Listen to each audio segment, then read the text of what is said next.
Good morning. My name is Andrew Watkins. My pronouns are he, him, and I'm a worship associate of this congregation, the Unitarian Universalist Congregation of Cleveland. We acknowledge that we are gathered today on the lands of the Haudenosaunee and Anishinaabe peoples, also known as the Three Fires Council, which is comprised of the Potawatomi, Ojibwe, and Ottawa. It's good to be with you this morning. Welcome.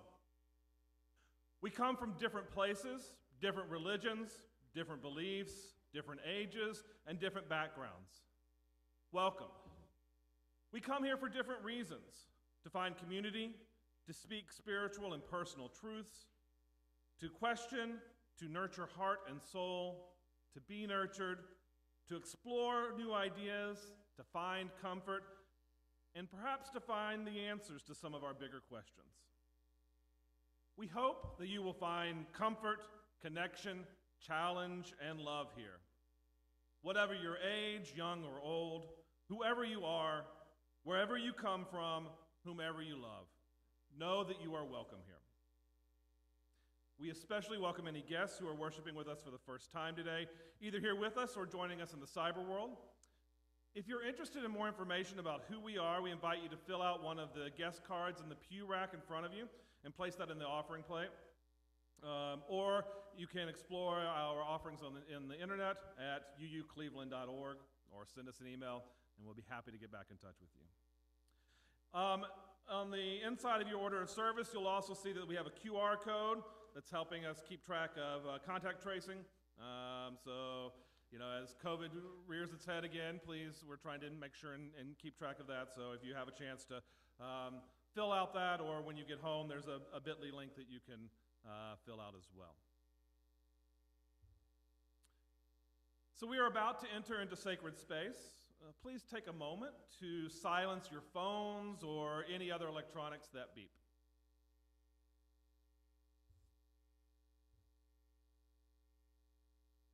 So Reverend Randy will join us in lighting our chalice today. And if you'll join me in reading the words of our covenant on this yellow sheet. We cultivate trust with one another by celebrating differences, honoring boundaries, and offering compassion and care. We listen to each other deeply with curiosity and wonder. We speak for ourselves without need to defend ourselves or persuade each other. We create safe and brave spaces for healthy conflict, creativity, and fun. We reconcile through forgiving and making amends when we hurt one another.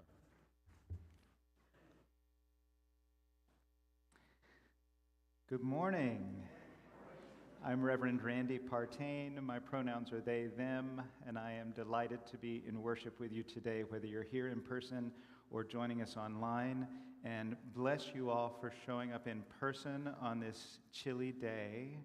I will just say that we do have our windows open. If they have fans exhausting, we have closed some of our windows that did not have functional fans, and that's because of our recent uptick in COVID cases, and we've got the air filters going for the room.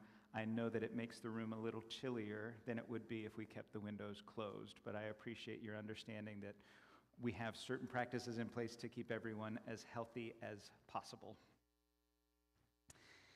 Hear these words from Pat Uribe-Lichty.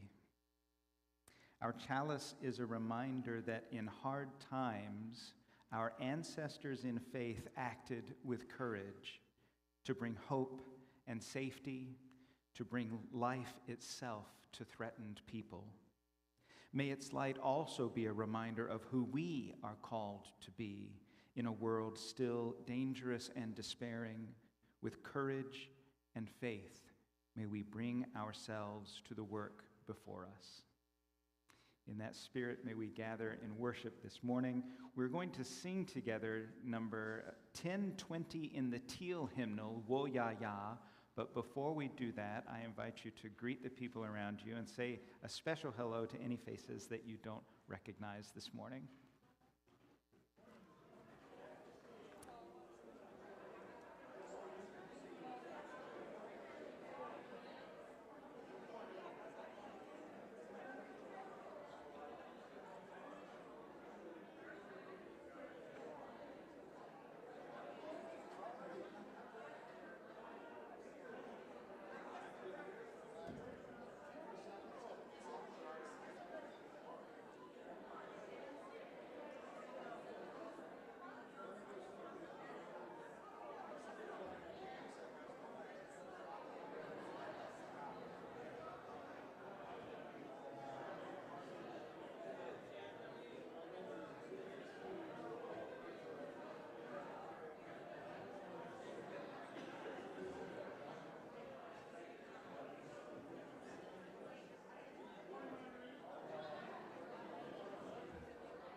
Each week when we gather together, we take a moment to acknowledge all of the joys and concerns that we bring with us. If you are joining us online, I invite you to put any joys or concerns that you want to share with the congregation in the comments. And if you're here in person, we have a few joys and concerns you've shared in the book today. First, we place a stone celebrating Michelle Casey and Wes Carney, who were married here yesterday and have planted a new tree in our east lawn. We hope that that tree on our property will grow and mature as their relationship continues to grow and mature. And a stone of gratitude to Tom Gibson, who helped with the planning of that project. Thank you, Tom. And also gratitude that we were able to provide space for the Ohio Physicians for Reproductive Rights to assemble yesterday as they prepared to go out into the neighborhoods and talk to voters. So grateful that they were able to use our space yesterday.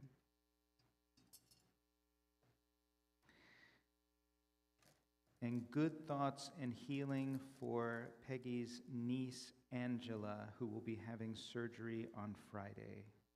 Good thoughts and healing for Angela.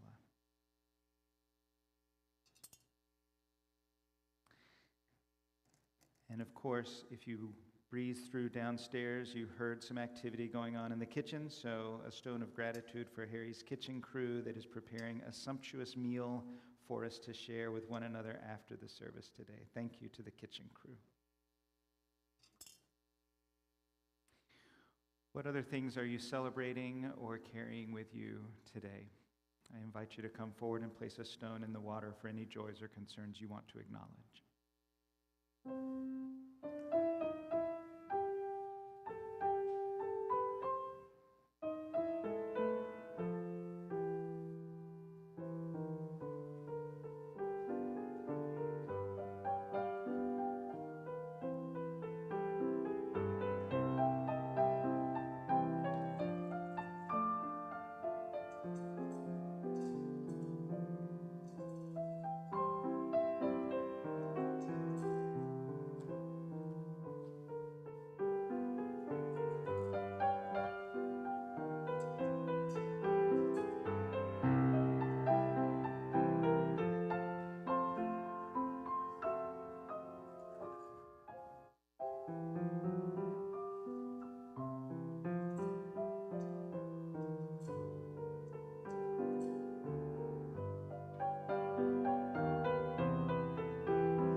we place a stone to acknowledge those joys or concerns that may have been shared online today. And sometimes I've said that if you aren't coming forward to put some stones in the water, your role might be just to send love and care to all of those people in your community that are coming forward. But also sometimes you get to just enjoy dancing in the aisles, and that's another thing that we get to do. So thank you for bringing that to us today. One final stone for those joys or those burdens that might be held in the vaults of our hearts.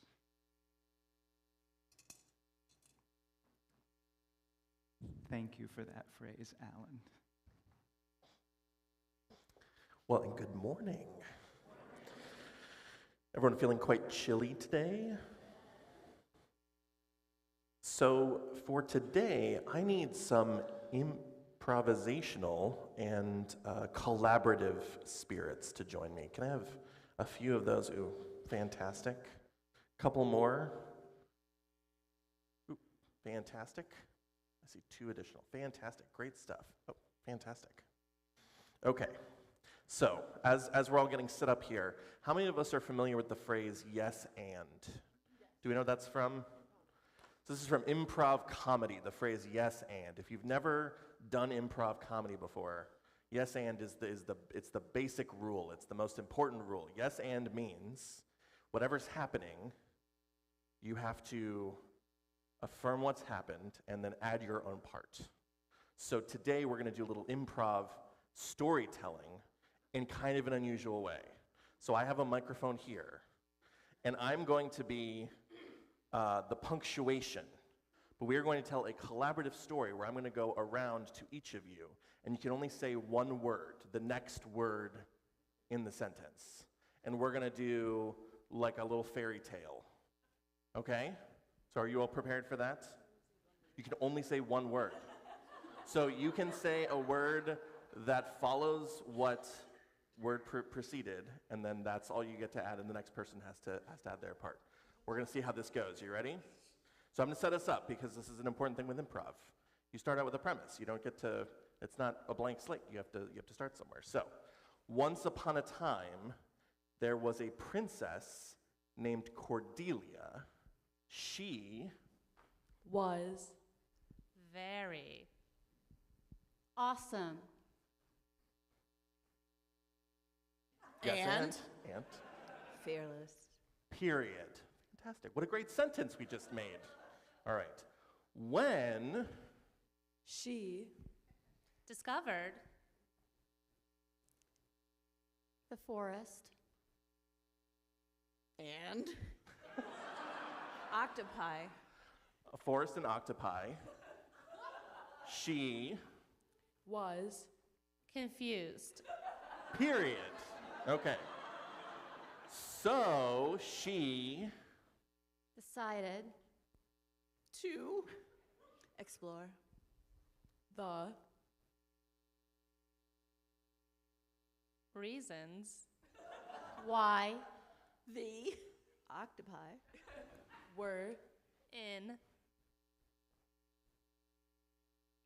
there. period. Okay. So here we are, and no surprise, a UU congregation comes together to create a fairy tale, and we've invented a scientist princess. No surprise there. Thank you all for your wonderful collaborative storytelling today. Yes, and is a crucial part of really all of our experience, because make no mistake, we're not only improvising when we're doing improv comedy or improv storytelling. Our lives are improvisations in the sense that yes and invites us into that, because none of us arrives in a world where there is not already a great deal of premise. And part of the difficulty that we all have to navigate is that we get to make our contribution. Our contribution is here and it is important. But we didn't necessarily get to decide the first part of the sentence, and we also won't be in control of the next part of the sentence. So the best thing we can do is choose a good word. when it's our turn to speak. After service today, of course, we're going to be having our all-church brunch, breakfast meal. Downstairs on the bulletin area behind the coat rack, I have set up a little collaborative art project for those of you who couldn't be involved in our collaborative storytelling because we had to manage our story. There are crayons. There is a giant yellow piece of paper with just some shapes. I would invite every single person here to add their own contribution as we create something together in the spirit of yes and.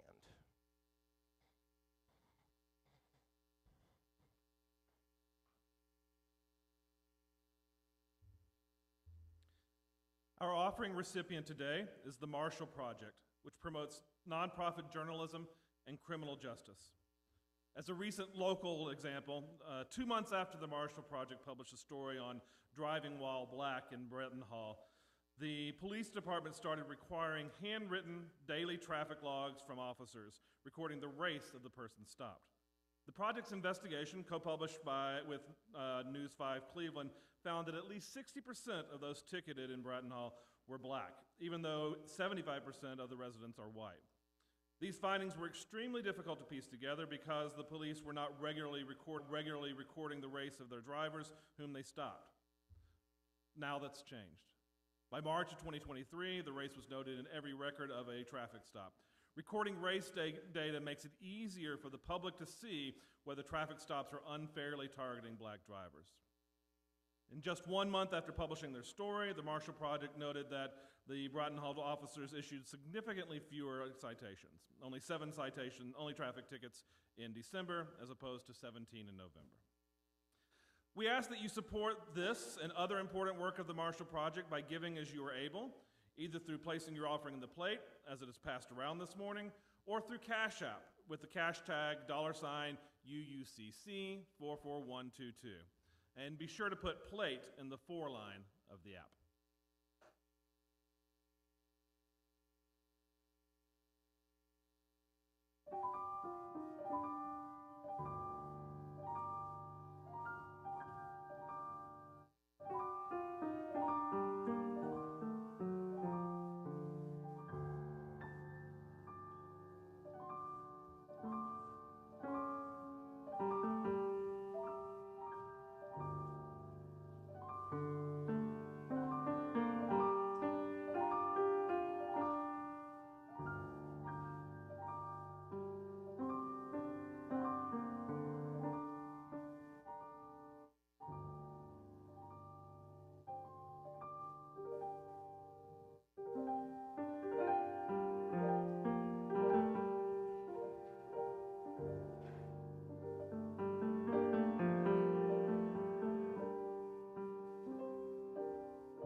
Let us be a people of not forgetting.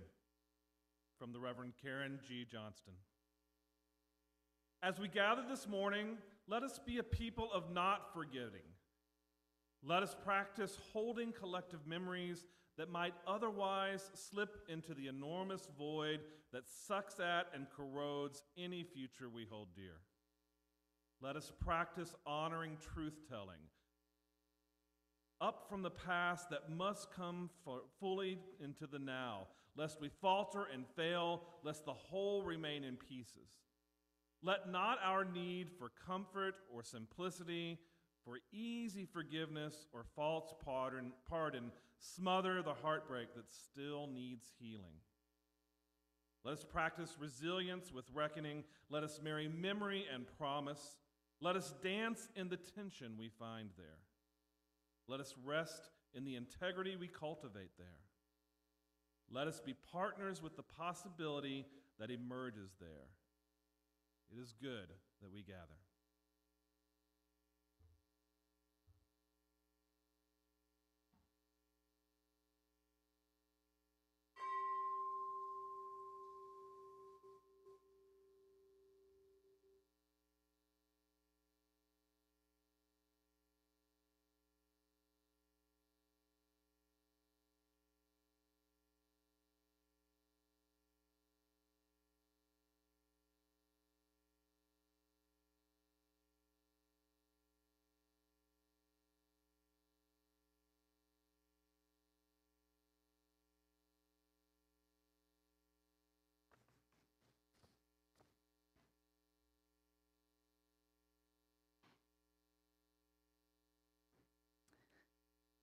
Let us marry memory and promise. Is that what the words were? So we are remembering, as we think this month about a new way of framing our value of justice, we are remembering that justice has been a part of our identity all along as Unitarians and Universalists. The way that we are expressing this is that we work to be diverse, multicultural, beloved communities where all thrive. We covenant to dismantle racism and all forms of systemic oppressions. We support the use of inclusive democratic processes to make decisions within our congregations and the society at large. That's how we're defining our value of justice. We talked about that use of democratic processes last week. Today we're talking a little more about our history of work toward building multicultural, beloved community and how all of our ancestors didn't necessarily frame it that way, but we're working toward that. Do you know some of our Unitarian or Universalist ancestors? Are there people whose names just pop into your mind when you think about our spiritual ancestors? Michael Servetus, way back when, not even... Baloo, yes, Hosea Baloo, yeah. Joseph Priestley, yeah. Say it one more time. John Adams, one of our Unitarian presidents. Emerson. Dorothy Day. Thoreau, yes. Theodore Parker. People who have left an impression on us. People whose names we remember, and I'll share some more shout-out names with you. But sometimes we forget that they were in communities of people as well. Some of those transcendentalists that we lifted up went out and forged their own communities outside of Unitarianism because they didn't find what they were looking for in Unitarianism and created their own communities. But they still influenced Unitarianism in some really powerful ways. It wasn't because it was one person. It was because there were communities of people supporting that person's ideas and works. But a lot of people are drawn to Unitarian Universalist congregations because of our justice work. More than anything else, when people say, well, I came here because our work in the realm of justice is the most frequent answer. There are other things that bring people to UU spaces, but people know about and see our work in the wider community. And we're not the only ones doing this work. but Unitarians and Universalists have been engaged in the work of dismantling systemic oppressions ever since we've been a part of the American political landscape. And I say the American political landscape because in the European political landscape, Unitarians and Universalists did not have a lot of power. They were usually trying to hide or get away from persecution. And so in America, it was a different story. Unitarians had power in America. In the 1800s, Unitarians were probably the most powerful Christian sect in this country. We have 4 Unitarian presidents. Harvard Divinity School was the top seminary in America.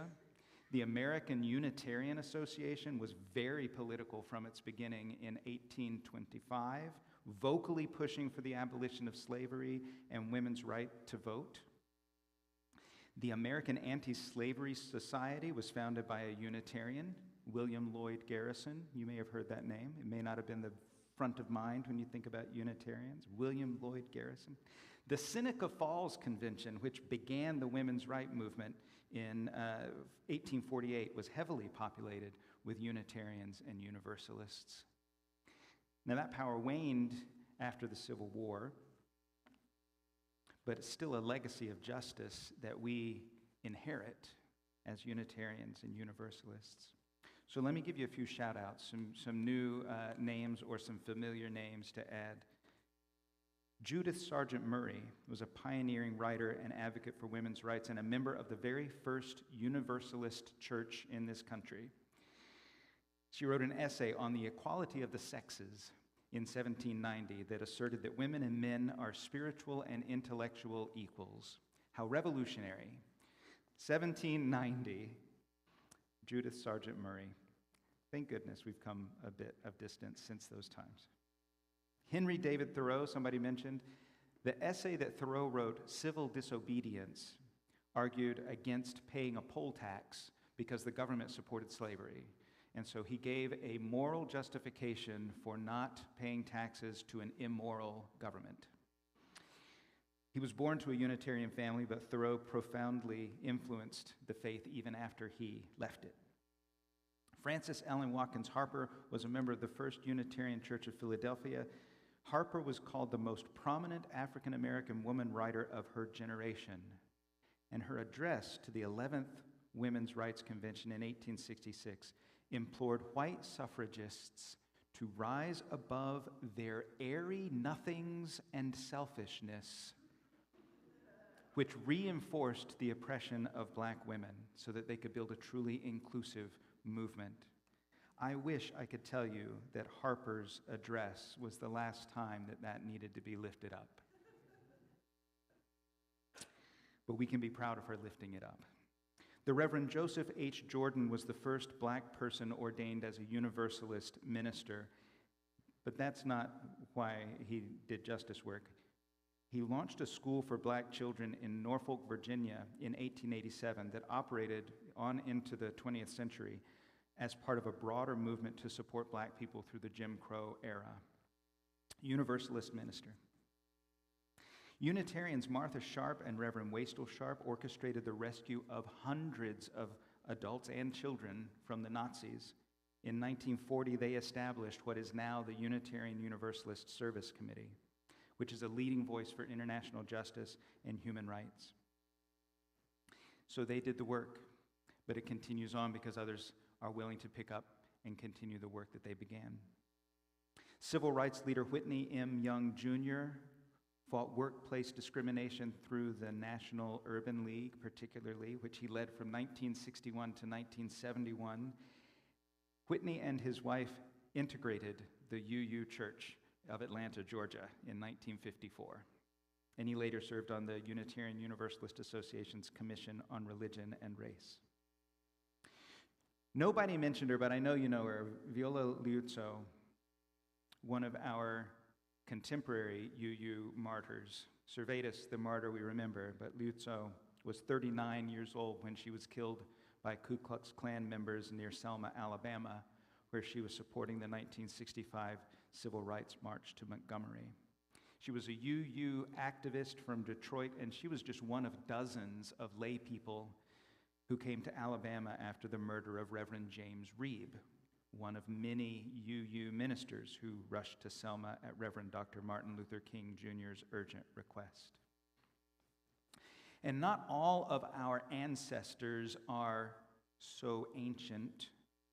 Julie and Hillary Goodridge were 2 of 7 Unitarian Universalists among plaintiffs in the Goodridge versus the Department of Public Health, the case that brought marriage equality to Massachusetts in 2003 and paved the way for national marriage equality in 2015.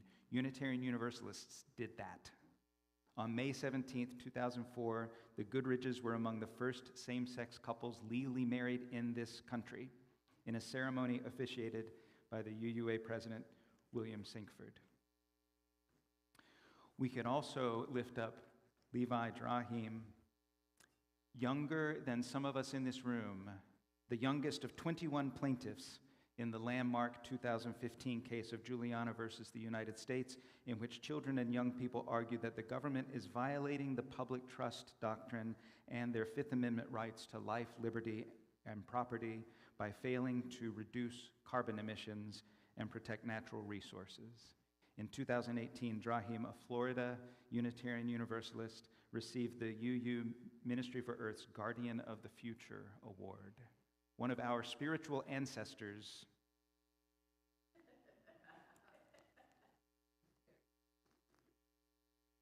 We might also think very locally. I learned recently about Dorothy Baruch, who was a member here in the early 70s. As a delegate to General Assembly, she was instructed to oppose the full acceptance of gays and lesbians in our congregations. And she did not vote as instructed. But of course, the behavior after such a vote means a lot more than the vote itself. Even within our own institutions, there are times when we create systems of oppression, and we need someone guided by a deeper sense of our life-affirming values to speak up. Now, that wouldn't happen today. This congregation has changed since the early 70s. But it really isn't about personal conviction when we talk about justice. Personal conviction matters. But justice is not about insisting on our own way against a tide of opposition. Justice is not about digging in our heels, although we are very well rehearsed as far as that goes. Justice, as we have understood it as Unitarians and Universalists and Unitarian Universalists, is about understanding our values for the challenges that they are, not as nice, harmless fantasies or lofty, distant ideals, but as guiding principles for how we live our lives day in and day out, how we make decisions that lead toward a future where all thrive together rather than some thriving at the expense of others. And there are lots of other individuals we could name. But it's also worth naming that our understanding of justice continues to evolve, partially because we have communities of people who are able to help us evolve our understanding. Some of our spiritual ancestors acted because they were directly affected, and I would say directly harmed by systems of oppression. And so in order for them to have the same freedom, the same sense of belonging, the same rights that they saw around them, they decided to take action themselves because no one else was doing it for them in a meaningful way. Now, there were communities of support that they had, but they needed to take action for themselves in order for justice to happen. Sometimes people in our history have faced a steeper climb toward a more just reality because they didn't have a lot of support from the people who already had safety and belonging and comfort. And honestly, sometimes our Unitarian and Universalist forebears had a hard time seeing other people as equals, even as they were extending aid. They saw themselves as reaching down to help poor, unfortunate souls, rather than reaching out to build a diverse community of wholeness where everyone's strengths and contributions and identities are recognized and celebrated. It was still important work, Their work still matters, even though they had a hard time seeing the human beings that they were helping as equal fellow human beings. They still bent the moral arc of the universe toward justice. And we have a different understanding of what we have the possibility of creating today. We can hold their memory and also make new promises and commitments about how we are going to be. It would be easy for a lot of us to look to the world of need and see ourselves reaching down to help those poor, unfortunate souls and not see their inherent worthiness as we are reaching out to extend a hand of community. So their work is not finished, these spiritual ancestors that we can celebrate. We have inherited unfinished projects, unfinished work. It is still ours to do. Not all of it, ours as individuals to do, but each one of us can do something that bends the moral arc of the universe toward justice. Oppression is still a systemic part of our society, and fear governs so much human behavior. Fear leads us to protectiveness and exclusion and a sense that we are worth more than other people. Fear gives us a sense that our needs or our safety or our comfort are more important than the needs or the safety or comfort of others. And we'll see this in a couple of weeks when we talk about Shaker Heights and the legacy that we inherit right here where our building is located. That sometimes fear has stood in the way of us extending the same comfort and belonging and care that we want for ourselves more widely. We have inherited a legacy of people who envisioned greater possibility than living by fear. And they have left us work unfinished. Not because they lost heart or gave up on it, just because the work that they took on is so great. One person cannot possibly do it alone. But each of us can do what is ours to do. And that's why I hope you do take part in the art project that Alan has set up downstairs. You will see the big yellow page, and you will see a couple of marks on it that don't probably look like much of anything yet, but you all get to turn it into something. And each of you can contribute to it in a meaningful way, and none of you is responsible for the whole thing. Just like the rest of the world. Each of us can do our thing, and none of us is responsible for holding the whole thing in our arms. So may we do what is ours to do so that together we might make some progress in dismantling racism and other systemic oppressions and building diverse, multicultural, beloved communities where all thrive, so that future generations look back to us and say, those are our spiritual ancestors. Look at all they did. Look at the unfinished work that they have left for us. But look how far they carried that work. May it be so. Amen, and blessed be. We are going to sing together again from the Teal hymnal, and we're going to sing We Are, which is number 1051.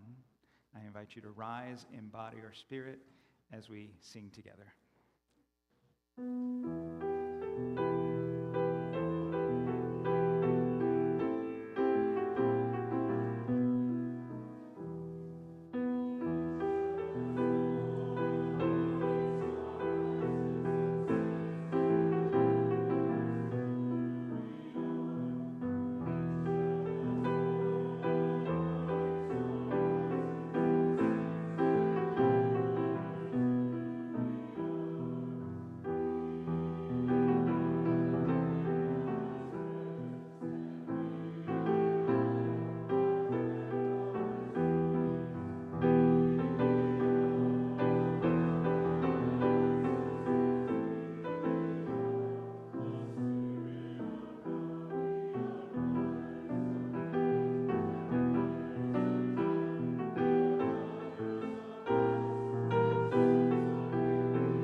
I've said it a few times, and now you can smell it. There's a meal waiting for us downstairs. I hope you will stay and partake of that, plus the collaborative art.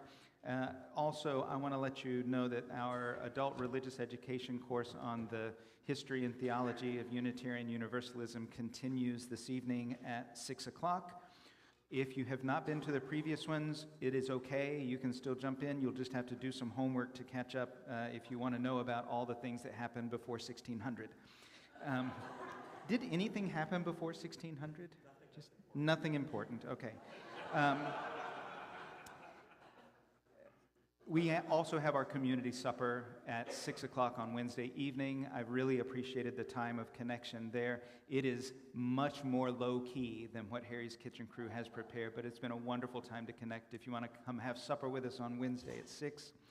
If you are planning on donating auction items, they need to be donated by October 23rd. The auction is on November 4th, and so make sure you get all of your items ready for that.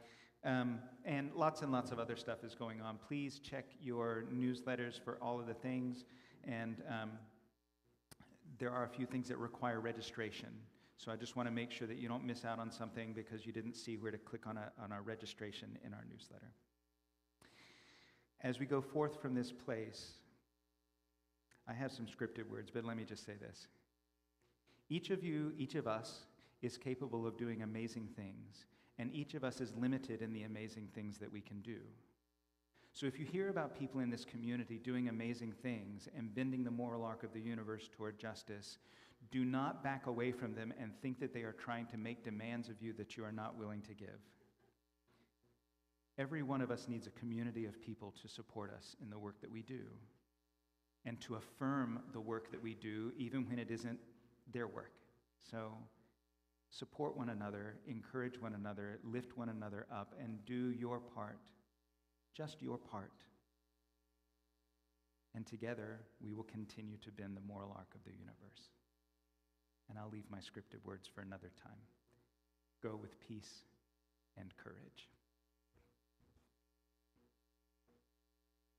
Please join me in reciting the words of our chalice extinguishing, which can be found on the yellow card in your pew rack.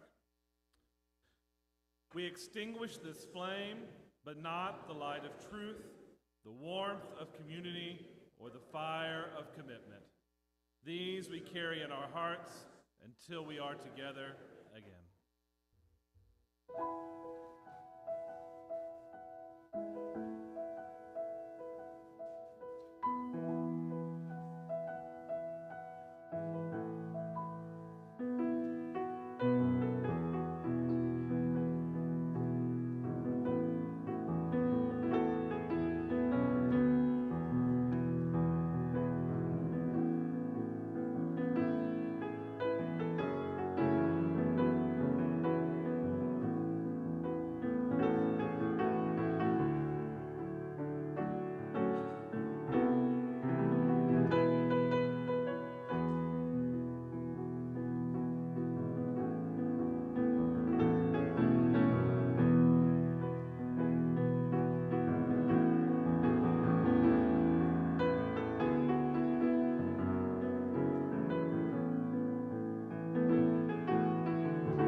Yeah.